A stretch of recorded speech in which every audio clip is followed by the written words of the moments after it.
Okay, so participants are growing, 28 participants. We start with, last time we finished Vajikaran Chikitsa Adhyay, and this time we go to the third Chikitsa Sthan Adhyay, which is Jwara Chikitsa.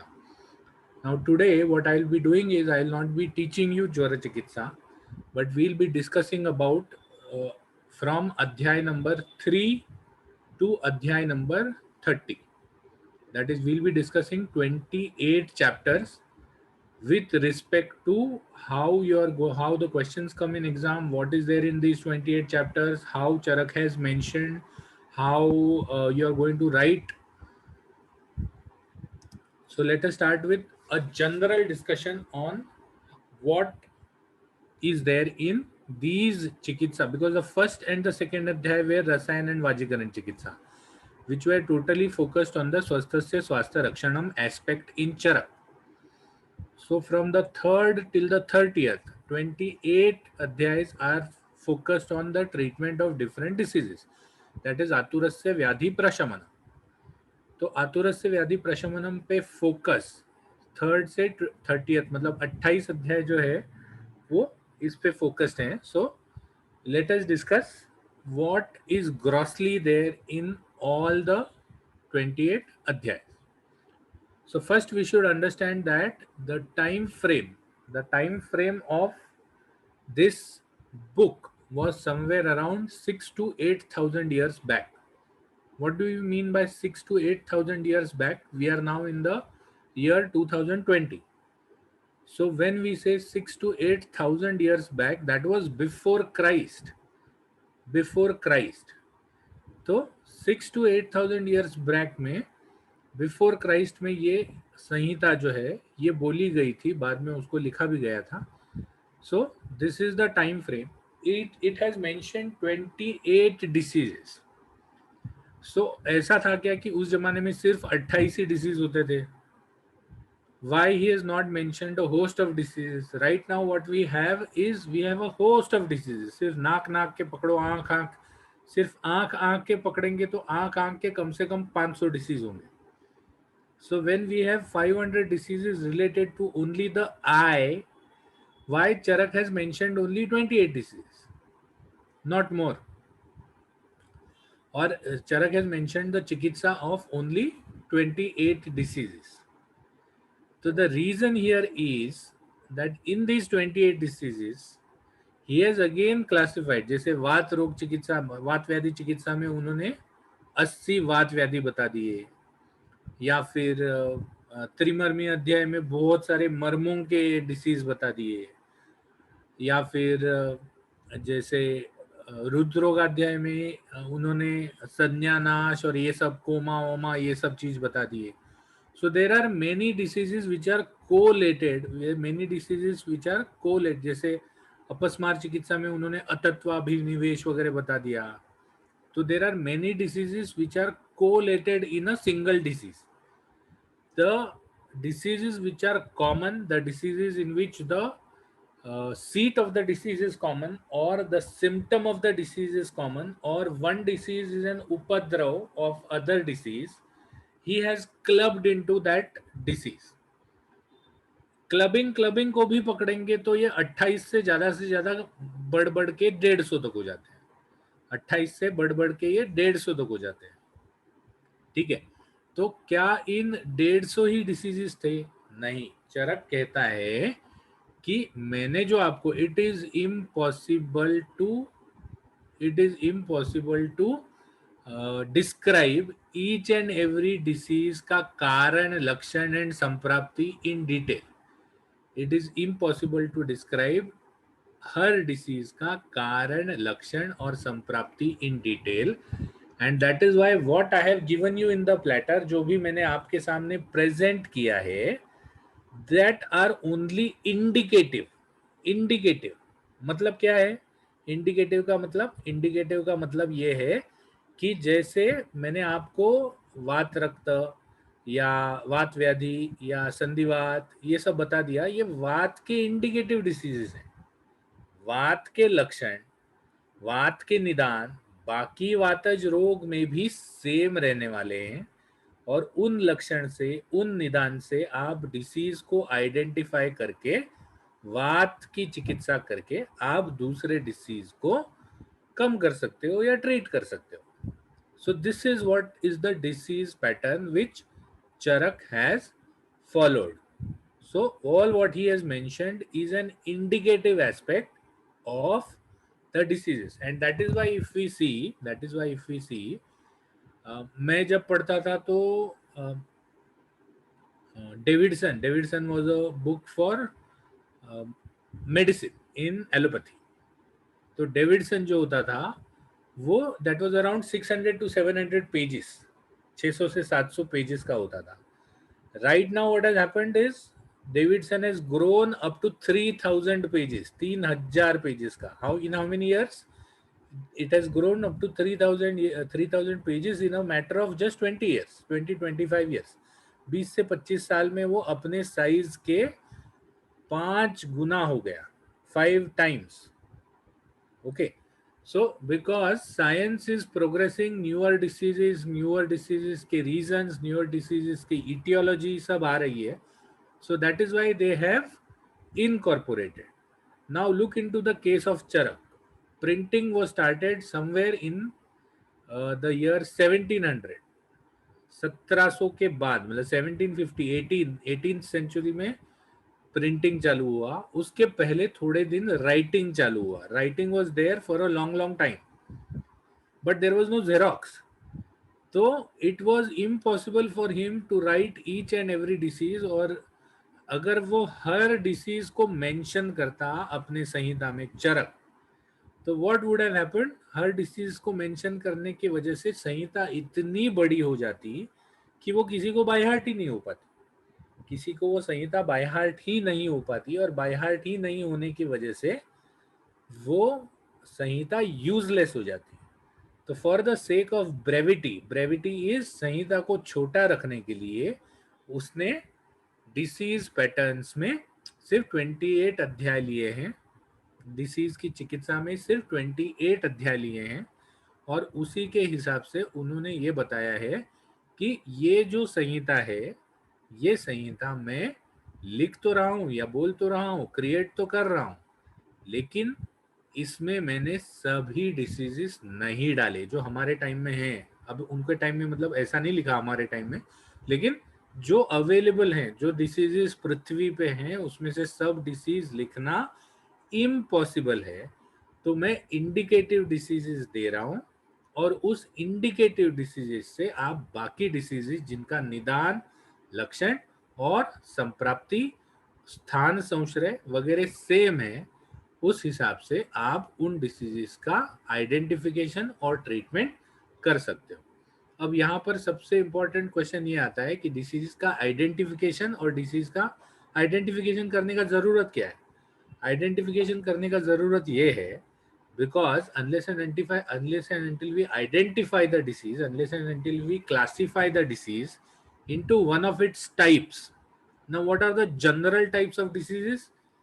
General types of disease आपने second year में पढ़ लिया था कि कुछ disease वातज होते हैं, कुछ डिसीज पित्तज होते हैं, कुछ डिसीज कफज होते हैं. कुछ डिसीज वात पित्तज होते हैं, कुछ डिसीज कफ पित्तज होते हैं, और कुछ डिसीज वात कफज होते हैं, और कुछ डिसीज त्रिदोषज होते हैं. तो ये तो हो गए डिसीज के पैटर्न्स. लेकिन इन डिसीज के पैटर्न्स में भी तारतम्य है, जो आपने फर्स्ट ईयर में पढ़ लिया था. तारतम्य का मतलब क्या है कि जिसमें वात ज्यादा है कफ कम है, वात कम है कफ ज्यादा है, वात और पित्त दोनों बढ़े हुए हैं, वात और कफ दोनों बढ़े हुए हैं, पित्त और कफ दोनों. दीज आर ऑल तारतम्य. तारतम्य मतलब एग्जैक्ट दोषों का कल्पना क्या है, एग्जैक्ट दोषों की स्थिति क्या है शरीर में. तो तारतम्य के हिसाब से ग्रीना कोई डाउट है? नहीं ना. ओके. तो तारतम्य के हिसाब से if you have any doubt, I don't know, many a times my headphone doesn't work. Both time, let me check if it is working. Many a times the headphone doesn't work. हाँ, it is working. काम कर रहा है तो कोई tension नहीं है. तो many a times because my headphone doesn't work. If you find that you are not able to ask me a question, what you can do is you can put it in the chat box में आए हुए सब questions answer हो जाएंगे, कोई problem नहीं है. तो this is how the disease pattern is. और उसी के हिसाब से उन्होंने तारतम्य का ये किया. अब तारतम्य से भी एक स्टेप आगे जाके, दे हैव मतलब आइडेंटिफाइड द स्पेसिफिक गुण which increases the specific guna which increases, or the specific etiology which happens during the formation or during the manifestation of the disease. तो इतने दूर तक उन्होंने विचार किया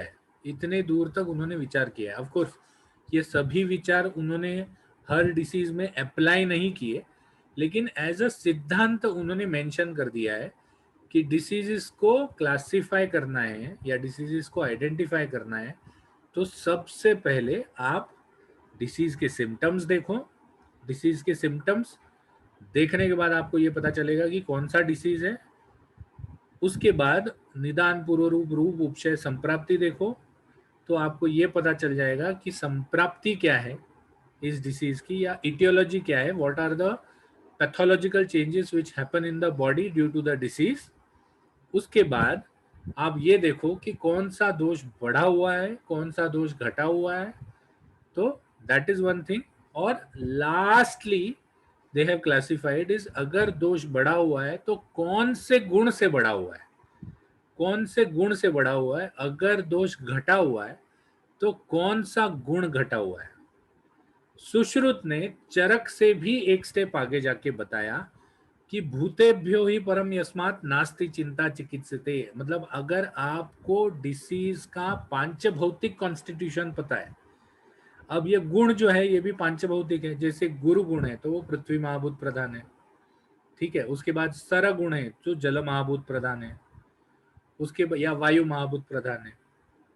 तो अगर आपको डिसीज का पांच भौतिक कॉन्स्टिट्यूशन पता है तो आपको डिसीज का बाकी कोई चीज जानने की जरूरत नहीं है. मतलब you don't have to go in for symptoms, you don't have to go in for aetiology, कोई भी चीज जानने की जरूरत नहीं है. बट पांचभौतिक कॉन्स्टिट्यूशन समझना इतना इजी नहीं है. पांचभौतिक कॉन्स्टिट्यूशन समझना इतना इजी नहीं है. रादर अ न्यू, जैसे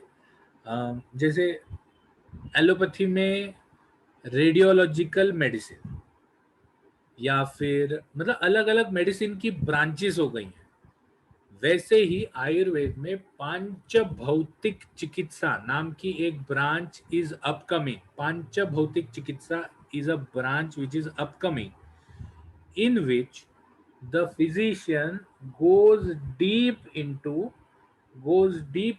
the panchabhutic constitution of the disease, the panchabhutic constitution of the drug, and then tries to match it like a zip के जैसे. सब लोगों ने जिप देखी है, तो जिप के दांत होते हैं, तो दो दांत के बीच में जो जगह होती है वो जगह दूसरे बाजू वाली जिप के दांत वहां फिट हो जाते हैं. तो सिमिलरली पांचभौतिक चिकित्सा is nothing but understanding the पांचभौतिक constitution or the panchabhotic classification of the disease, the panchabhotic structure of the disease, and then fitting the drug as a zip into that. मतलब पृथ्वी महाभूत कम हो गया है कोई डिसीज में, जैसे टेक द डिसीज ऑफ कार्श. कार्श मतलब पतला हो जाना. तो कार्श में कौन कौन से महाभूत कम हो सकते हैं? पृथ्वी महाभूत और जल महाभूत, क्योंकि ब्रहण जो है ये दोनों इन महाभूतों से होता है. आकाश महाभूत, अग्नि महाभूत और वायु महाभूत, इनसे ब्रहण नहीं होता. ब्रहण जो होता है वो मेजरली पृथ्वी महाभूत से होता है और थोड़ा बहुत जल महाभूत से होता है. तो जब कार्श्य है तो कार्श्य में what we will fit drugs which are working on increase of पृथ्वी महाभूत एंड जल महाभूत. ठीक है. जैसे ज्वर है तो पित्त ज्वर है, पित्त ज्वर अपने उष्ण गुण से बढ़ा हुआ होता है. उष्ण गुण इज एन अग्नि प्रधान गुण, अग्नि महाभूत प्रधान गुण. तो अग्नि महाभूत ज्यादा बढ़ा हुआ है तो we have to give a medicine which will reduce that agni mahabhuta. तो इसीलिए हम शीत प्रकार के द्रव्य देते हैं, ताकि शीत द्रव्य में जल महाभूत ज्यादा होता है, थोड़ा बहुत वायु महाभूत होता है, जो अग्नि महाभूत को कम कर देता है। तो this is the classification, this is how Charaka, और rather not charak but Sushruta has understood the diseases. Charak has classified the disease up to the sim- symptom level sorry, up to the symptom level, and maybe sometimes up to the guna level. तो understanding the treatment pattern में what we are treating the patient with is, we are either treating the patient with drugs which are opposite to the दोष। जैसे वातज disease में वातहर medicine use करते हैं, पित्तज disease में पित्तहर use करते हैं, कफज डिसीज में कफहर यूज करते हैं। लेकिन जैसे वात भी अपने अलग अलग गुणों से बढ़ सकता है, वैसे वात जहां पर अपने शीत गुण से बढ़ा हुआ है वहां उष्ण दवाइयां यूज करते हैं, जहां पर पित्त अपने सर गुण से बढ़ा हुआ है वहां पर सर गुण को रोकने वाली दवाइयां यूज करते हैं, जहां पर अपने उष्ण गुण से बढ़ा हुआ है वहां पर उष्ण गुण को रोकने वाली शीत गुण वाली दवाइयां यूज करते हैं।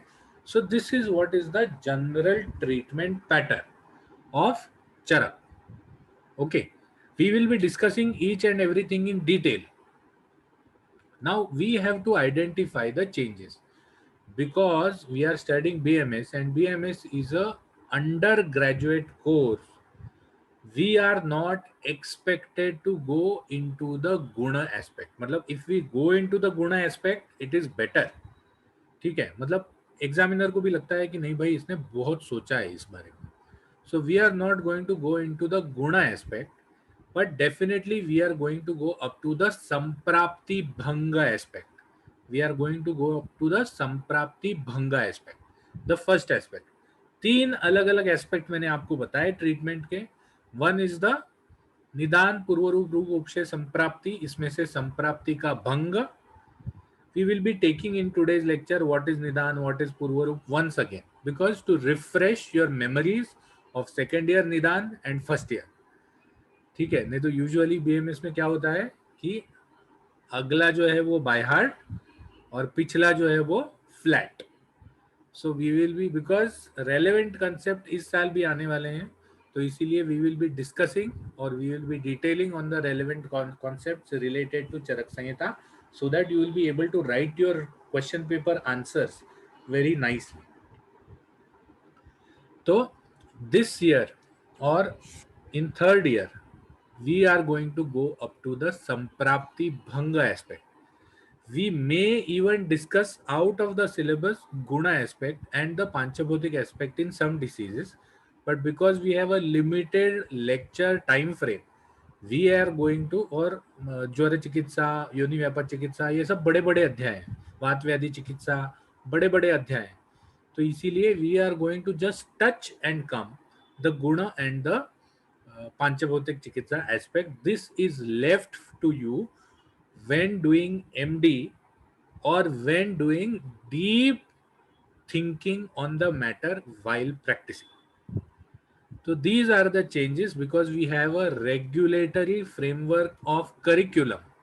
We have a regulatory framework of curriculum. We are not going to study the details of Guna Chikitsa and Panchabhotik Chikitsa. We are not going to study the details of Guna Chikitsa and Panchabhotik Chikitsa. But yes, we will be definitely studying the details about Nidan Purvarup Roop Upshay Samprapti. Okay. So what are the benefits of studying चरक चिकित्सा? चरक का चिकित्सा स्थान पढ़ने से फायदे क्या क्या होते हैं? First of all, you get the siddhanta, the principles of individual diseases, how an individual diseases will be treated. Second, we get to know the historical aspect of how treatment was done during those times. जैसे हमने रसायन अध्याय में देखा, तो रसायन अध्याय में जो भी चरक ने मेंशन किया हुआ है, these are still practical but not available. मेरे पास अगर एक रसायन करने के लिए पेशेंट आता है तो मैं उसके लिए बहुत बड़ा कढ़ाई भर के ब्राह्मण रसायन नहीं बनाने वाला। मेरे पास अगर वाजीकरण करने के लिए कोई पेशेंट आता है तो मैं उसके लिए जाके नक्र रेतस या मोर का अंडा या हंस का अंडा नहीं लाने वाला। ठीक है, so I have to rely on the manufacturing sector in Ayurveda कि उन्होंने जो कुछ भी बनाया है, उन्होंने जो कुछ भी बनाया है उसको मुझे यूज करना पड़ेगा। ठीक है, मैं ये नहीं बोल सकता किसी कंपनी को नहीं जाओ और पहले मोर का अंडा लेके आओ, नहीं, so that is not possible. So I have to rely on the drugs which are available in the market. अगर किसी को आई आई मे एडवाइस पीपल, जैसे पिप्पली का रसायन चिकित्सा में वर्णन है तो वर्धमान पिप्पली रसायन में एडवाइस कर सकता हूँ, क्योंकि पिप्पली मार्केट में मिलती है। तो I can tell the patient that चलो पिप्पली लेके आओ ½ किलो, और फिर एक पिप्पली, फिर 10 पिप्पली, फिर 20 पिप्पली, फिर 30 पिप्पली, एक एक करके दूध में उबालो, फिर उस दूध को छान लो और फिर ले लो। ठीक है, so this is practical, but वर्धमान पिप्पली is not available in the market. क्या मार्केट में कोई ये लेगा 10 पिप्पली का गोली, उसके बाद 20 पिप्पली का गोली, 30 पिप्पली का गोली, 40 पिप्पली का गोली? It is not possible, it is not possible. There are two reasons. One, it is very time consuming, it is very time consuming. The second, it is very cost consuming।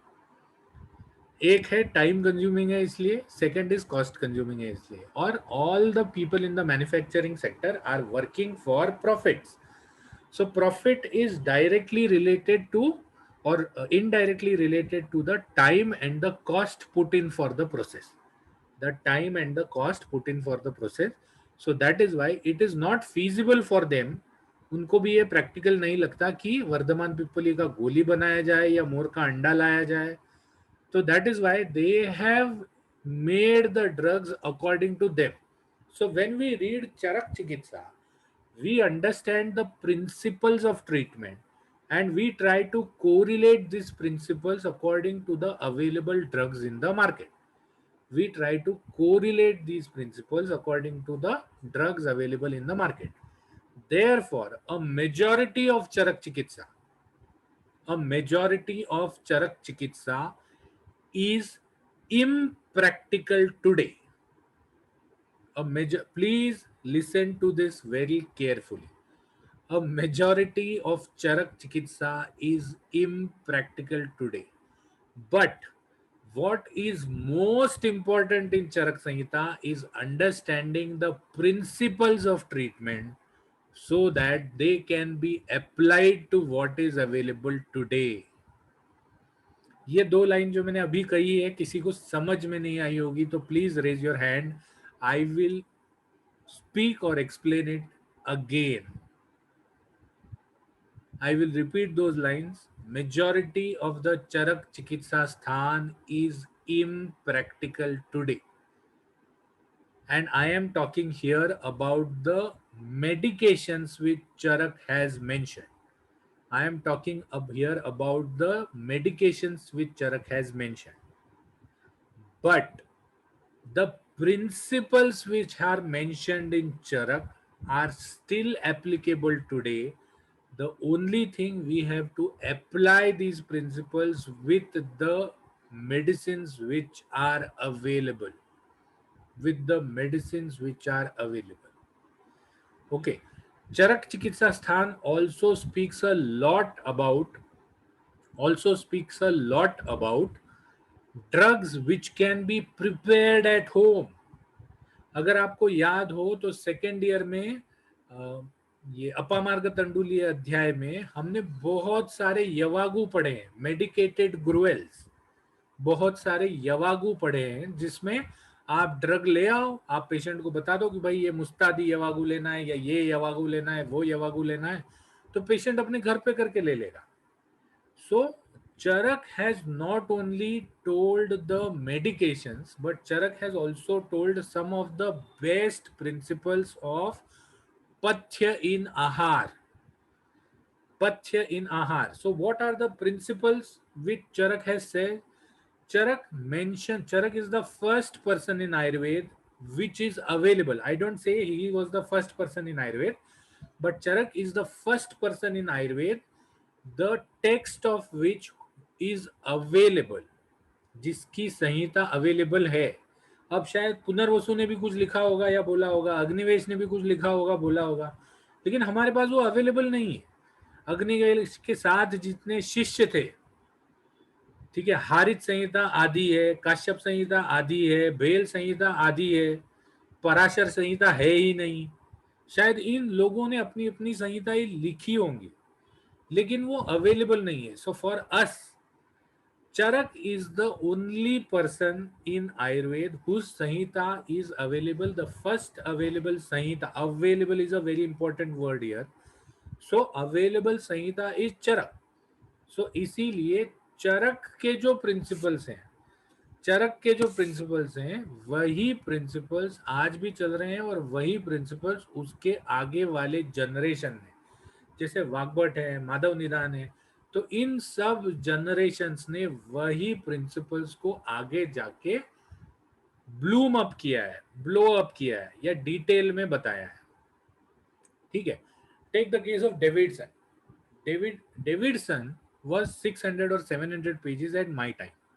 उसके बाद डेविडसन मर गया. Davidson तो कुछ 25-27 साल जिंदा रहने नहीं वाला. डेविडसन तो मर गया, लेकिन उसके आगे जितने भी एडिशंस आए, तो जो भी राइटर्स आए हैं, उन्होंने डेविडसन ने जो भी लिखा हुआ है उसको आज की तारीख में साइंस का जो भी डिस्कवरी है उसके साथ उन्होंने टाई अप कर लिया, उसके साथ उन्होंने टाई अप कर लिया, and they have explained in detail what is written by Davidson. अगर डेविडसन को समझा हुआ या डेविडसन के टाइम्स में अगर कुछ है जो आज डिसअप्रूव हो गया है, जो आज डिसअप्रूव हो गया है, तो उसको उन्होंने निकाल दिया और नई चीज को डाल दिया. जो भी नए रिसर्चेस हुए हैं, वो नए रिसर्चेस जो है वो उन्होंने इनकॉर्पोरेट कर दिए, और इसीलिए इसका साइज जो है, that size has become 3000 pages. Okay, हाँ, सिर्फ 10 मिनट रह गए. How is this possible? Probably.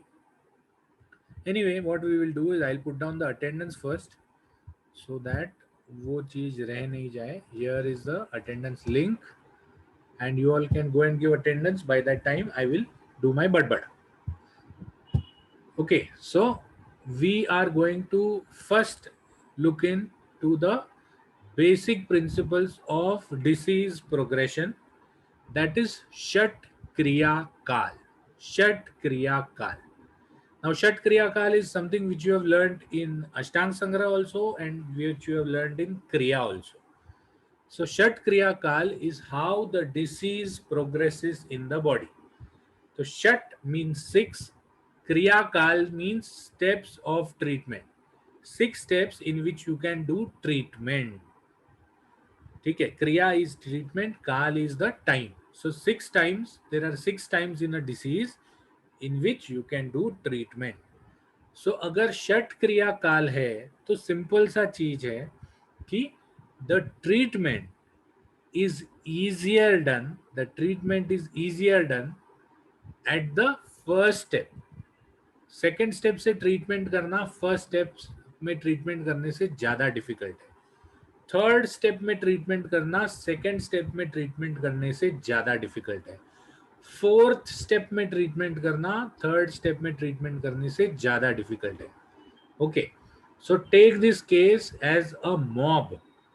Mob is a group of people who have come to agitate, who have come to protest. तो जब 4 लोग आए हैं तो उनको समझा बुझा के भेजना ज्यादा इजी है. 4 से जब 10 या 15 हो जाते हैं तो उनको धमकी देनी पड़ सकती है. 15 से जब 40 हो जाते हैं तो जोर जोर से स्पीकर पे बात करनी पड़ती है, और 40 से जब 400 हो जाते हैं तो लाठी चार्ज करना पड़ता है. So similar is the case with षट क्रिया काल. जितनी जल्दी हम ट्रीटमेंट चालू करेंगे, जितने जल्दी हम ट्रीटमेंट देंगे पेशेंट को, उतने ही जल्दी रोग रुक जाएगा, उतने ही जल्दी रोग का ट्रीटमेंट इजी हो जाएगा. So anything which you don't understand here, kindly raise, because this I don't know whether this lecture will flow into the next lecture because somehow only 10 minutes are remaining. So, if you don't understand anything here, what you can do is kindly raise your hands or kindly give me a question in the chat box. So, there are 6 different stages in which the disease progresses. The first is Sanchay. Now, what happens in Sanchay? I hope you remember. संचय में क्या होता है, दोष अपने स्थान में बढ़ जाता है. This again we have learned in from first year. We have learn chayo vriddhi स्वधाम नेव, दोषों के स्थान बताए हैं. ठीक है, जैसे कफ का स्थान क्या है, कफ का स्थान उर है, स्पेसिफिकली आमाशय. पित्त का स्थान क्या है, पित्त का स्थान उर से लेके नीचे पक्वाशय तक, मतलब ग्रहणी से पक्वाशय तक पित्त का स्थान है, क्योंकि यहाँ अन्न पचता है. पक्वाशय में पक्व अन्न रहता है, पचा हुआ अन्न रहता है. तो जहाँ अन्न पचता है, तो where the food is digested, that is the sthan of pitta, because pitta is the causative factor for digestion. तो जहां अन्न पचता है वहां पित्त का स्थान है, और जहां पक्व अन्न रहता है वहां वात का स्थान है, पक्वाशय से नीचे. इसीलिए वात के स्थान में, if you remember from the first year, पक्वाशय कटी शक्ति श्रोतास्थि स्पर्शनेन्द्रियम, ऑल मेजॉरिटी ऑफ द वात स्थान इज बिलो द पक्वाशय. ठीक है, मेजॉरिटी. ठीक है, तो संचय मतलब चयो वृद्धि स्वधाम नेव, अपने ही स्थान में बड़ा हुआ दोष जो है वो ट्रीटमेंट करने में सबसे इजी है, ट्रीटमेंट करने में सबसे इजी है. तो संचय मतलब अपने ही स्थान में जब दोष बढ़ जाता है और वृद्धि के लक्षण देता है, वृद्धि के लक्षण देता है. चयो वृद्धि स्वधाम नेव. इसी श्लोक का आगे वाला लाइन अगर आपको याद हो, प्रद्वेषो वृद्धि हेतुषु विपरीत गुणेच्छा च. संचय में सिम्टम्स क्या आते हैं, संचय में सिम्टम्स आते हैं प्रद्वेषो वृद्धि हेतुषु, मतलब जिन चीजों से दोष की वृद्धि हो जाती है उन चीजों से द्वेष होना, उन चीजों से द्वेष होना, ये संचय में लक्षण है. अगर पित्त बढ़ रहा है तो पित्त वाले आदमी को गर्मी सहन नहीं होगी, गर्म चीजें सहन नहीं होंगी खाने में, आहार में और विहार में. तो इसका मतलब पित्त का संचय हो रहा है, पित्त का संचय हो रहा है. और विपरीत गुणेच्छा च, विपरीत गुण की इच्छा होगी. सिमिलरली प्रकोप मतलब क्या है, प्रकोप मतलब स्थान का भर जाना. Take the case of a vessel, vessel में हम धीरे धीरे धीरे बूंद बूंद बूंद पानी डाल रहे हैं. ठीक है, so this whole thing I will explain in the form of a bucket. Whole thing I will explain in the form of a bucket. आज भी बहुत जगह पर पानी जो है वो कॉमन नल में आता है, तो उस कॉमन नल में पानी नहीं आया है, कॉमन नल में पानी नहीं आया है, लेकिन हमने हमारा नंबर लगाने के लिए रात को ही बकेट रख दी, उस नल के नीचे रात को ही बकेट रख दी, और जैसे पानी आना चालू हुआ पहले ड्रॉप ड्रॉप ड्रॉप ड्रॉप पानी आना चालू हुआ. तो दिस इज व्हाट इज संचय. संचय इज धीरे धीरे अपने स्थान में दोष का बढ़ जाना, धीरे धीरे अपने स्थान में दोष का बढ़ जाना इज संचय. प्रकोप मतलब क्या है, प्रकोप का मतलब वो स्थान का भर जाना, उस दोष के प्रकोप के वजह से उस स्थान का भर जाना. जैसे ड्रॉप ड्रॉप पानी गिर के बाल्टी भर गई, तो दैट इज प्रकोप. Now here what is the main difference between प्रकोप एंड प्रसर. प्रकोप और प्रसर में मेन डिफरेंस ये है कि प्रकोप में दोष जो है वो भरा हुआ है लेकिन अभी भी अपने ही स्थान में है. बाल्टी भर गई है लेकिन पानी बाहर छलका नहीं है. The water in the bucket has not come out but the बाल्टी इज फुल. दैट इज प्रकोप. व्हाट इज प्रसर. प्रसर का मतलब दोष अपने स्थान से छूट के शरीर में फैलना चालू हो जाता है। मतलब क्या कि वो जो बाल्टी है उसमें थोड़े और पानी के बूंद गिर जाते हैं और बाल्टी से पानी बाहर आना चालू हो जाता है, उस बकेट से पानी बाहर आना चालू हो जाता है, दैट इज प्रेशर। तो बकेट से पानी बाहर आना चालू हो जाता है तो आजू बाजू के एरिया में फैलने लगता है, आजू बाजू के एरिया में फैलने लगता है।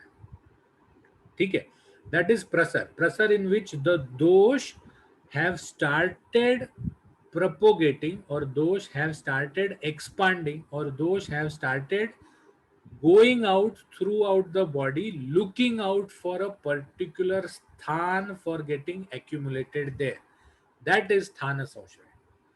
मेरे बाल्टी से 10 मीटर की दूरी पे एक खड्डा है, तो जब मेरा पानी फैलना चालू हो जाएगा, फैलेगा कितना, ज्यादा से ज्यादा 1 mm के लेवल में फैल जाएगा पानी जो है, वो मैक्सिमम 1 mm के लेवल पे फैल जाएगा आजू बाजू सब जगह।